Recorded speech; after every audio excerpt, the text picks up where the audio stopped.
বর্তমান সমাজে পুরুষের যোগ্যতা কী দিয়ে বিবেচনা করা হয় জানেন?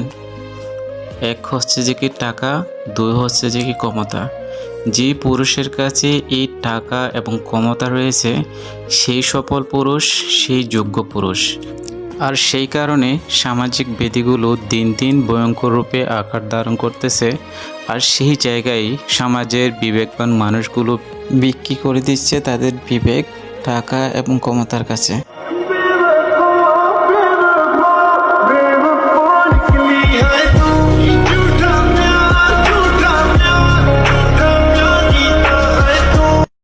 বর্তমান সমাজে পুরুষের যোগ্যতা কী দিয়ে বিবেচনা করা হয় জানেন?